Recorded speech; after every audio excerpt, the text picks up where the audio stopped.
Well, a very happy Easter to all of you. It's wonderful to see people here today, particularly those who haven't been well for a while. It's great to see some visitors. It's good to be gathered together to celebrate this very significant event. And so I say happy Easter. Although, to be honest, I know that for many of us, Easter more or less started some time ago. It was roughly, I'm guessing, the 27th of December when the first chocolate eggs appeared at Woolies. And we haven't all been saving up until today, not entirely. It used to be the case that Easter used to be preceded by a long, lean lead time, what we call the season of Lent, a time of reflection and service, and also a time of self-denial. One of the effects of Lent is to build a sense of anticipation as Easter draws near. That's a sense that is much harder to create these days. We are not living in a society that's noted for its patience, or its delayed gratification, or its self-denial. I'm told there were days when you didn't eat hot cross buns before Good Friday. Those days are not these days. I may even have been a little bit guilty myself of breaking that particular rule in recent weeks. While traditional societies had occasional feasts, and these occasional feasts were interspersed with periods of fasting and denial, we live in an age where those peaks have been flattened out. We are in an undifferentiated period of more or less endless feasting, if that's what we want it to be. Every day is a combination of Easter and Christmas and birthday parties all rolled into one, if that's how we choose to take it. It's a year-long sugar high. Even those of us who want to insist on keeping Jesus central to these particularly momentous times in the year, we find it hard to escape the feeling that we too are in a hurry to sort of elbow our way past the difficult bits of Easter and get to the good bits. We want to get straight to the joy. We don't want to deal with the long walk that comes before it. Fewer Christians engage with this season of Lent that we've just come out of, and to be frank, even those of us who do, well, it's fairly mild. It's not exactly Ramadan for most of us. Giving up chocolate is not such a trial when you consider that there are high sugar options everywhere we turn. And for every person who attends an Easter service, there's a larger number who, or a fewer number rather, I should say, who are present to walk through the valley of sadness that is symbolised by Good Friday. Now, the danger for us when it comes to celebrating Easter then is that we are culturally conditioned to be like people who arrive at what is effectively a large banqueting table that's all set out before us with all sorts of diverse foods, and we just all run to the kiddies' ends of the table where all the dessert is. And we stuff all of that sugary goodness into our mouths. We walk straight past the appetisers, no little snacky things for us. No warm-ups. We want to get straight into the high sugar sticky date pudding. Easter is a powerful, mysterious event, and the most significant event in salvation history. It is not designed to be painted with the same saccharine colours that the rest of our lives tend to be painted with. There is more to Easter than dessert, than a shortcut to joy. Joy is there, but we've got to get there the right way. And today, to help us get our bearings, I want us to look again to that first Easter morning, and particularly today, taking the final words of Mark's Gospel as our guide. These are the words I just read to us, and I hope you noticed just how strange this is as a final paragraph to this gospel story. The ending is extremely abrupt, jarring even. On Friday night, my family and I, we went and we watched a dramatic recital, a one-man dramatic portrayal of Mark's Gospel. It was literally every word of Mark's Gospel read out, but by a trained actor who made it really come alive. It was quite wonderful. But one of the things it did was bring to life what a sharp ending this is, how unexpected it is. They went out and fled from the tomb, for terror and amazement had seized them, and they said nothing to anyone, for they were afraid. Bang. Full stop. That's where Mark finishes his biography of Jesus. They were afraid. And this ending is a bit of a puzzle to Bible scholars. It does seem too abrupt. It finishes with fear rather than joy. And there is no sighting of the risen Jesus. We don't actually meet the risen Lord in Mark's Gospel. And that's why some versions of the Bible, if you have some at home you want to check, you might see some alternative endings that are helpfully provided. These alternative endings are quite old, but they're almost certainly just pious attempts to smooth over Mark's very rough original ending. And whether that original ending was Mark's intention, or whether somehow the actual ending has been lost in the mists of history, that is a question of ongoing debate. We don't know. But when it comes to debates like this about the Bible, when it comes to trying to win an argument about something that is ultimately unknowable, I tend to think that it is more sensible simply to take seriously the text as we actually have it. Whether or not Mark intended the ending of Mark's Gospel to look quite like this, it would appear that God intended it to look like this. And so I think it's better for us not so much to wonder whether this is too strange to have been Mark's original intention, but instead to ask how its sense of strangeness might speak to you and to me today. Let's start with that very strange prominence given to the emotion of fear. You can see there in verse 5, the women who come to the tomb and find the stone rolled away are alarmed. But by verse 7, they are a little bit more than alarmed. They are fleeing from the tomb in terror and in amazement and in great fear. One of those things that humans have encountered since time immemorial has been the experience of what we call the Numinous. You might say, well, what is the Numinous? Well, in his book on miracles, C.S. Lewis tries to help us figure out and understand what this term means. He asks us to imagine, it'd be good for you to imagine now, 3 different kinds of fear. Firstly, imagine this, that you are told that in the next room to you, there is an enormous and hungry tiger. Now, you would undoubtedly feel fear, because you would know you are in danger. Next, imagine that instead of being told there was a tiger in the next room, imagine you were told there was a ghost in the next room. Now, you would feel fear, I think, but it would be a different kind of fear. People aren't usually afraid of ghosts because of what the ghosts will do to them. They're afraid of ghosts because they're ghosts. It's not a fear of danger. It's more like a deep dread in the presence of something mysterious. Third, C.S. Lewis says, imagine that you were told that there is a mighty spirit in the room. And of course, imagine that you believe that to be the case. This takes you even further from the sort of fear associated with a tiger. Lewis says the disturbance would be profound. You would feel wonder, a certain shrinking, and a sense of inadequacy to cope. That is the fear that is meant by the word numinous. And that is something like what seems to have gripped these women on that first Easter Sunday. They had encountered something that was not dangerous as such, quite the opposite actually, but it was deeply terrifying. And it was the sort of terror that comes from being in close proximity to an event with no convincing natural explanation, but which is undeniably real. This one is even worse than the mere presence of a mighty spirit. This is an event that leaves a very strange mark on the physical world. In particular, it empties a grave.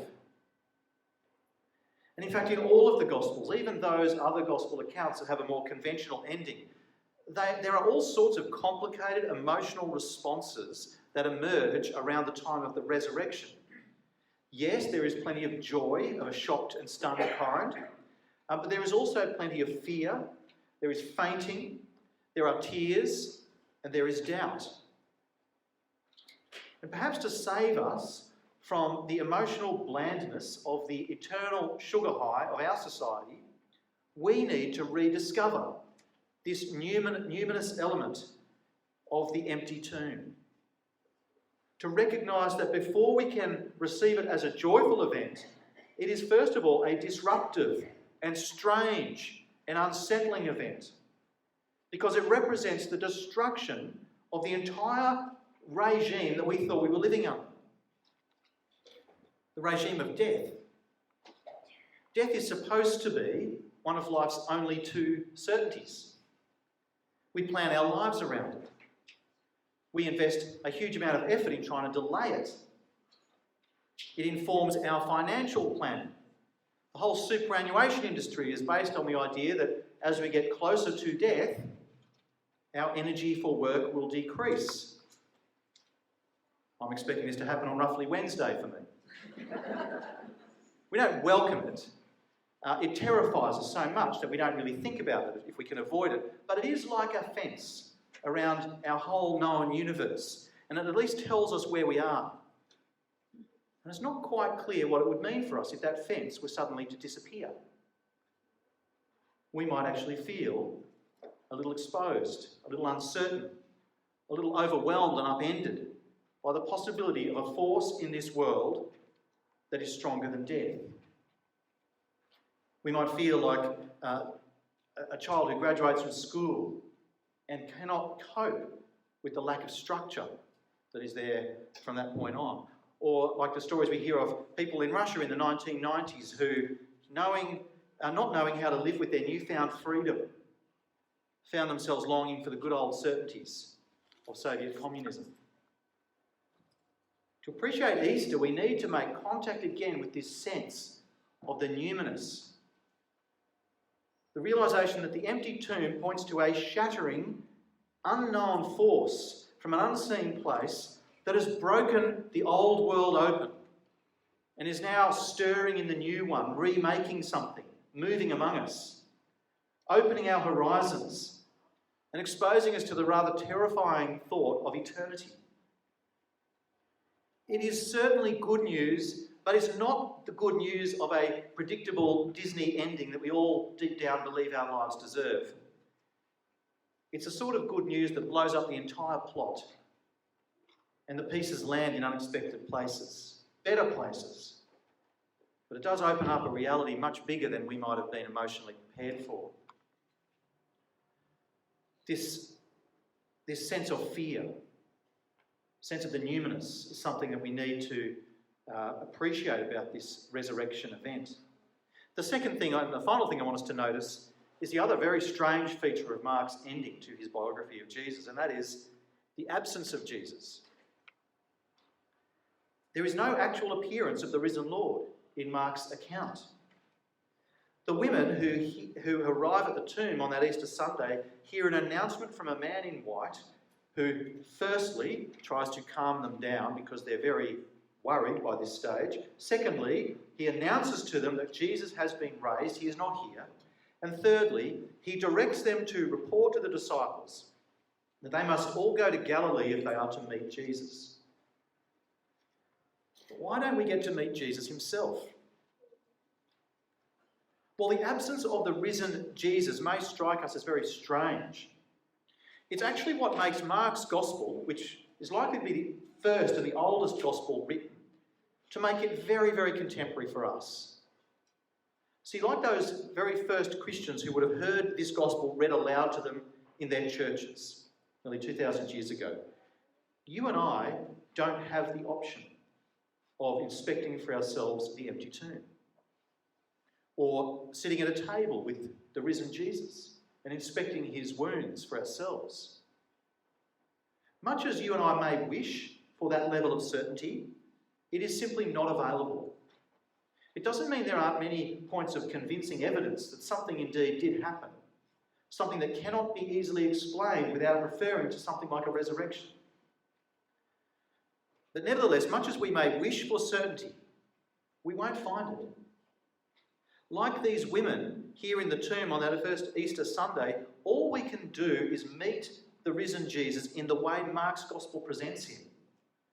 We meet him in the form of a proclamation, an announcement that he has been raised, and then an invitation to go and meet with him in Galilee, which for Mark is the place of discipleship. Go and be a disciple, and you will meet him there. Mark's gospel again and again comes back to this theme of how different people respond to Jesus throughout his ministry. The response is never forced, and nor is it determined by the amount of evidence. When Jesus performs a miracle, there are some people who respond in faith, and there are others who say to him, "Perform a miracle for us." They just don't get what's occurred. The issue is never the amount of evidence on the table. The issue is the heart, the eyes, and the ears of the person who is present watching on. There are those who, as they encounter Jesus, just look, and they just look at the surface. And then there are those who look deeply and intently enough that they perceive the reality under the surface. There are those who just listen to Jesus' words. And then there are those who actually hear and understand the significance of those words.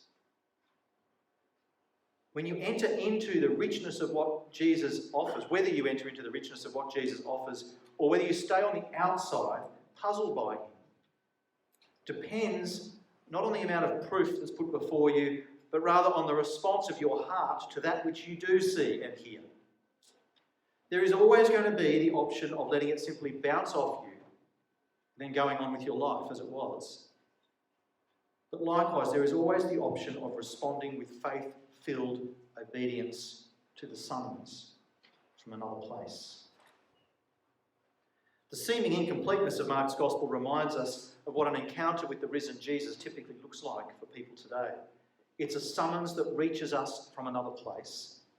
It beckons us to respond by going to the place of discipleship, and where that response is determined not by conclusive proof, but by the presence or otherwise of faith. It looks like the women here have missed their chance. They leave the tomb in fear and silence, apparently disobedient to the instruction. Although the fact that we have Mark's record at all tells us that their fear and their silence was not in fact the last word. There was movement, there was progress, there was growth. Fear and shock that numbed and paralysed them was the first thing, but they didn't stop there. They continued, they grew, they eventually obeyed the voice and the summons. And so may that be our story as well. Like them, may we at least recognise the fearful mystery and strangeness of what it is we're celebrating today. To take seriously the incompleteness of Mark's account of the empty tomb. We live in an incomplete world. But also to then enter into that tomb, to take those steps down into the mysterious and unsettling depths. And like these women, for that initial fear to finally give way to a response of joyful faith and response to Jesus. By focusing today on the strangeness of this early account, I'm not trying to downplay the theme of Easter joy. Not at all, far from it. I'm trying to make space for us to truly experience the joy that's on offer. It's a joy of a deeper, richer, more wonderful kind than simply sentimentalism and indulgence. It's not just one more cherry on the cake of our already very indulgent lives. Rather, it's a joy that comes from seeing the risen Lord as he truly is. In all of his fearful, earth-shattering, reality-altering resurrection mystery. And then responding with trembling, yes, but also with faith. Christ is risen. He is risen indeed. Hallelujah.